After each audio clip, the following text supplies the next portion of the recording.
Bismillahirrahmanirrahim. Assalamualaikum warahmatullahi wabarakatuh.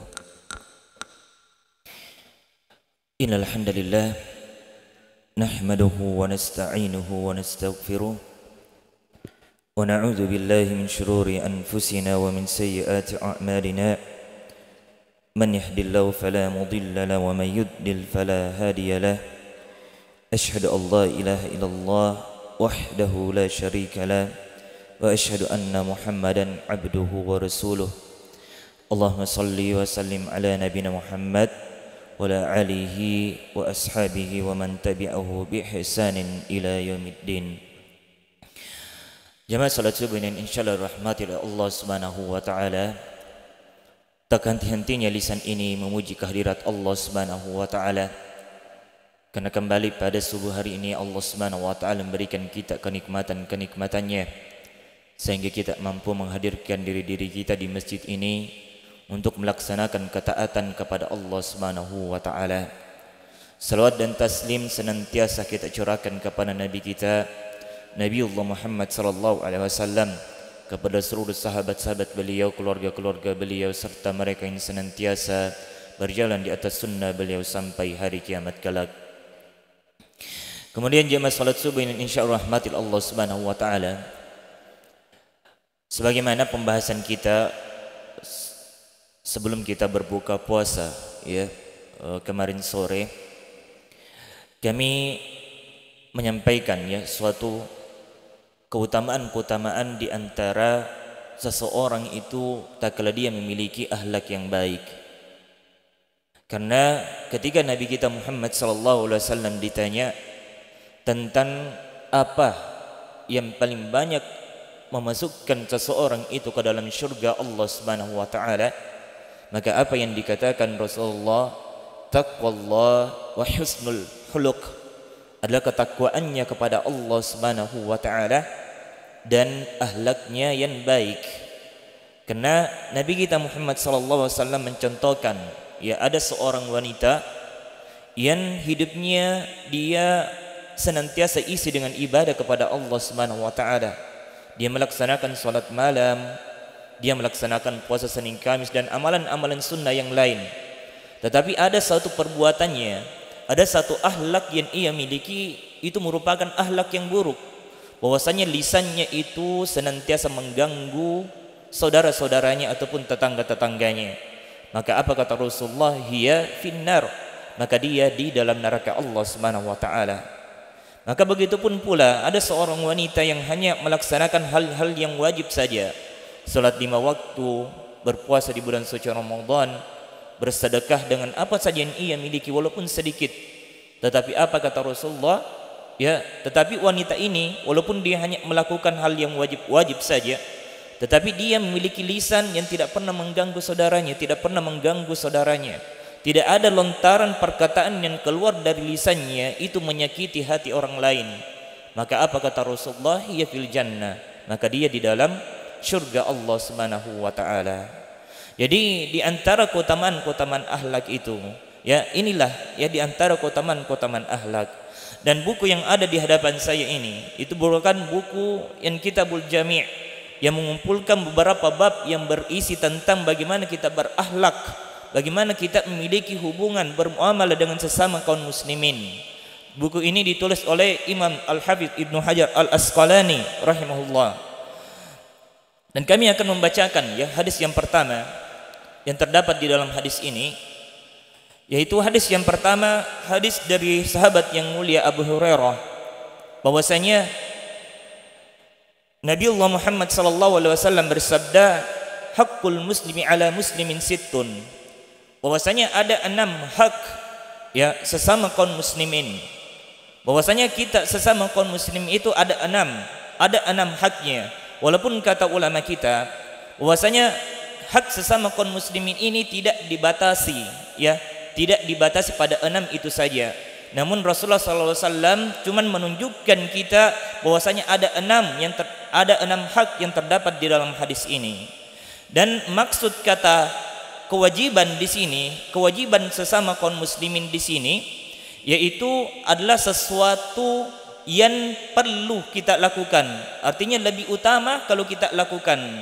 Bukan berarti kita meninggalkannya, tidak. Tetapi kewajiban di sini adalah hal yang perlu kita lakukan. Bukan berarti bahwasanya kalau kita tidak lakukan berarti kita akan mendapatkan dosa. Bukan seperti itu. Tetapi hak yang dimaksudkan di sini ataupun kewajiban yang dimaksudkan di sini adalah lebih utama kalau kita melakukan. Ya, apa hak-hak sesama kaum muslimin itu? Yang pertama adalah idza laqitumuhu fasallim alaihi. Kalau kita bertemu di jalan, ya, misalkan kita berjalan dari arah sana, saudara muslim kita ada yang berjalan dari arah sana, maka ucapkanlah salam kalau kita bertemu. Itu yang pertama. Wa idza da'aka fa'jibahu. Ya, dan juga termasuk hak sesama kaum muslimin adalah tatkala kita diundang, ya, oleh saudara kita, maka penuhilah undangannya. Kemudian hak yang ketiga, wa idzastansahaka fansahhu. Tatkala saudaramu itu meminta nasihat, maka berikanlah nasihat. Kemudian yang keempat, wa idza atasa fahmidallahu fasammithu. Dan apabila saudaramu bersin dan orang yang bersin itu, saudara kita yang bersin, dia mengucapkan alhamdulillah, fasammithu, maka kembalilah doakan. Wa idza marida fa'udahu. Kalau dia sakit, maka doakanlah. Wa idza mata fattabi'hu. Dan kalau dia meninggal dunia, maka iringilah jenazahnya. Hadis riwayat Imam Muslim. Jadi ini 6 hak ya sesama kaum muslimin, yang dimana kalau kita melakukannya ada keutamaan-keutamaan yang kita dapat. Ya, ada keutamaan-keutamaan yang dijanjikan oleh Nabiullah Muhammad sallallahu alaihi wasallam. Ya, kita akan mencoba mengurai satu persatu ya dari makna dari hadis ini. Sebelumnya penulis dari buku ini mengatakan bahwasanya hadis ini mengumpulkan perkara-perkara penting yang berkaitan dengan hubungan sosial sesama manusia. Karena kenapa?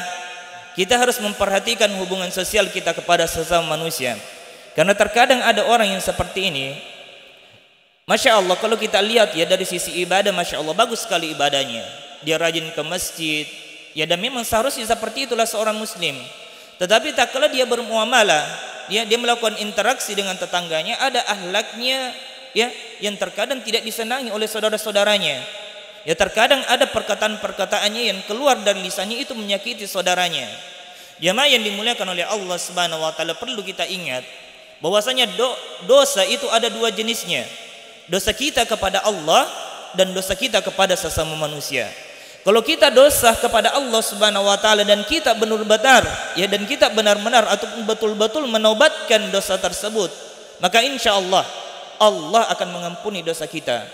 Tapi yang parahnya kalau dosa kita kepada sesama manusia, kalau dosa kita kepada sesama manusia, kita menyakiti perasaan saudara kita, kita menyakiti hati saudara kita, dan kita hanya bertobat kepada Allah Subhanahu wa taala, itu tidak cukup.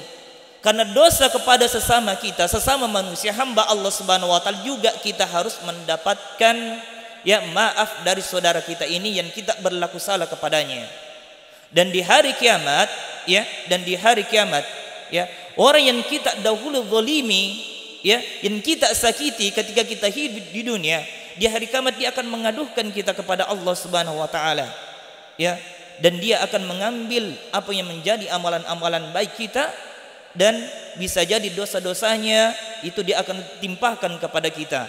Maka sungguh merugi orang-orang yang seperti ini. Maka itu ya perlu kita memperhatikan bagaimana hubungan kita ya bersama makhluk Allah Subhanahu wa taala. Kemudian juga bahwasanya kenapa juga kita harus menjaga 6 hak ini. Karena pada hakikatnya itu kita itu kaum muslimin itu kita semuanya adalah bersaudara. Ya, innamal mu'minuna al-ikhwa. Ya, sesungguhnya orang-orang beriman itu adalah orang-orang yang bersaudara. Jadi kita semuanya ini adalah bersaudara, dipersaudarakan karena apa? Itu karena keimanan kita, karena akidah kita kepada Allah Subhanahu wa taala, itu yang persaudarakan kita. Dan juga ini yang tadi kami sebutkan bahwasanya yang dimaksudkan hakul muslimi, artinya kewajiban atas kaum muslimin di sini yaitu adalah apa yang tidak pantas untuk kita tinggalkan. Artinya kalau kita lakukan, insya Allah itu yang lebih utama. Ya, kita akan masuk mengenai hak-hak kaum muslimin. Ya, masih ada waktu sekitar 5 menit. Ya, bahwasanya hak yang pertama sesama kaum muslimin yang kita perhatikan adalah tatkala kita bertemu dengan saudara kita, ya, entah itu di jalan, ya, atau misalkan ada saudara-saudara kita yang duduk, kemudian kita baru datang, kemudian kita memberikan salam, ya, atau kita mungkin naik motor, ya, kemudian bertemu lagi juga di jalan, kita menyapa dengan mengucapkan salam. Itu semua perbuatan-perbuatan yang bernilai pahala di sisi Allah Subhanahu wa taala.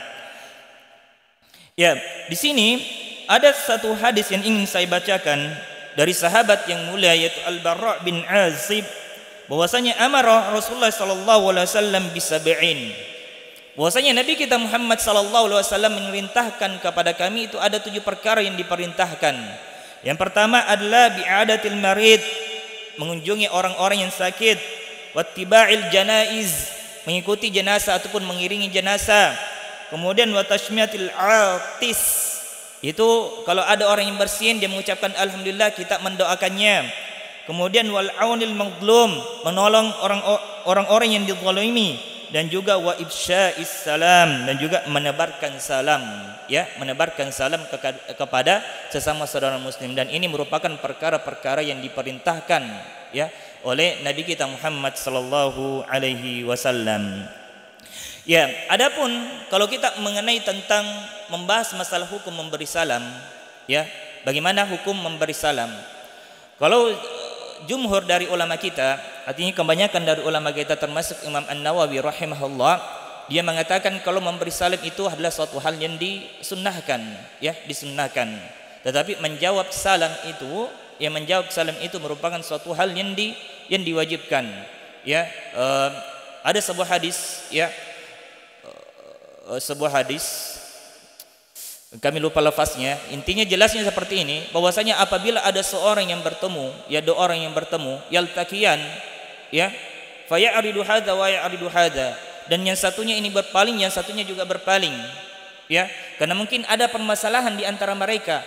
Artinya kalau mereka bertemu, satunya berpaling, satunya juga berpaling. Tapi apa kata Rasulullah, wa khairuhuma alladzi yabda'u bis salam. Tetapi ketahuilah kalau ada orang yang seperti ini, yang terbaik di antara mereka adalah mereka yang mau memulai salam. Jadi di sini menunjukkan kepada kita bahwasanya memberikan salam kepada saudara kita itu ada keutamaannya, ada keutamaannya. Dan begitu pun kalau kita yang sudah diberikan salam, ya, maka wajib bagi kita untuk menjawab salam itu. Dan ini adalah pendapat yang dipilih para jumhur ulama kita. Kemudian juga bahwasanya mengucapkan salam itu memiliki banyak keutamaan. Ya, mengucapkan salam juga itu memiliki banyak keutamaan. Salah satu hadis yang menunjukkan di antara keutamaan-keutamaan memberikan salam, bahwasanya Nabi kita Muhammad sallallahu alaihi wasallam, la tadkhulul jannah hatta tu'minu. Ya, kita ini tidak akan masuk ke dalam surga Allah Subhanahu wa taala sampai kita tu'minu, sampai kita beriman. Wala tu'minu hatta tahabbu, dan kita ini tidak akan pernah dikatakan beriman kepada Allah Subhanahu wa taala kalau kita tidak mencintai sesama saudara muslim kita, sesama saudara muslim kita. Bahkan ada hadis Rasulullah sallallahu alaihi wasallam, ya, waladhi nafsi biyadihi la yu'minu ahadakum hatta yuhibbu li akhihi ma yuhibbu li nafsihi. Nabi kita Muhammad sallallahu alaihi wasallam sampai bersumpah, ya, demi zat yang menggenggam jiwaku, ya, seseorang itu tidak akan dikatakan beriman kepada Allah Subhanahu wa taala sampai dia mencintai saudaranya sebagaimana dia mencintai dirinya sendiri. Ya.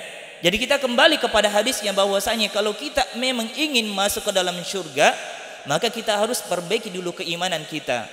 Dan salah satu caranya untuk memperbaiki keimanan kita adalah dengan apa? Dengan saling mencintai sesama saudara kita. Kemudian Rasulullah SAW melanjutkan hadisnya, awala adullukum bisyai'in idza fa'altumuhu tahabbabtum. Moga kalian kutunjukkan kepada kalian sesuatu amalan, satu amalan, ya, tak kala kalian melakukan amalan itu, maka kalian akan saling mencintai. apa itu absyus salam bainakum, yaitu tebarkanlah salam sesama kaum muslimin. Maka jamaah yang dimuliakan oleh Allah Subhanahu wa taala, ya, ini mungkin cukup dari kami. Mudah-mudahan apa yang kita sampaikan, apa yang kita dengarkan ya pada subuh hari ini bisa lebih menambah lagi thaqafah kita, ya, wawasan kita tentang bagaimana hal-hal yang dianjurkan, ya, hal-hal yang disunnahkan di dalam agama kita. Dan terutama kita yang mungkin berada di dalam lingkungan seperti ini, ya, kita harus tetap menjaga hubungan-hubungan kita, ya, karena terkadang, ya, biasanya sesama saudara karena sering bertemu biasanya ada pergesekan-pergesekan sehingga memercikkan bara-bara api, bara-bara yang ketersinggungan di dalam diri. Ya, salah satu obatnya ini untuk bisa menyembuhkan itu adalah senantiasa menyebarkan salam sesama kita. Ya, salah satu obatnya adalah senantiasa menyebarkan salam sesama kita. Jadi ya perlu kita ketahui bahwasanya al-ilmu yuntafa'u bihi, ilmu yang bermanfaat itu adalah ilmu yang apabila kita sudah dengar, kita sudah baca dan kita mengamalkan ilmu tersebut. Oleh karena itu apa yang kita dengarkan pada subuh hari ini mudah-mudahan bisa kita amalkan, ya, demi menjaga, ya, hubungan sesama kita, sesama kaum muslimin, terutama mungkin kita yang berada, ya, di lingkungan, ya, dari masjid kita ini. Ya, mungkin ini dari kami. Apabila ada salah-salah kata itu datangnya dari kami pribadi karena disebabkan juga karena keterbatasan ilmu dari kami. Dan apabila ada ucapan yang benar sungguh itu hanya datangnya dari Allah Subhanahu wa taala. Kita tutup majelis kita pada subuh hari ini dengan membaca doa kafaratul majelis. Subhanakallah bihamdik asyhadu an la ilaha illa anta astaghfiruka wa atubu ilaik. Tsumma assalamu alaikum warahmatullahi wabarakatuh.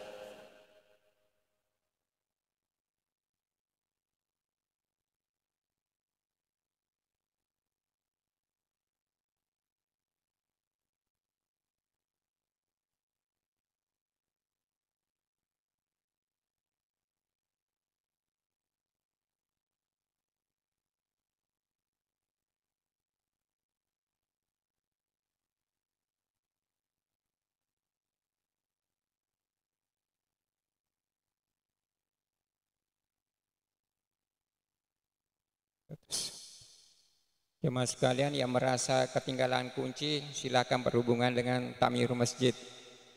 Terima kasih.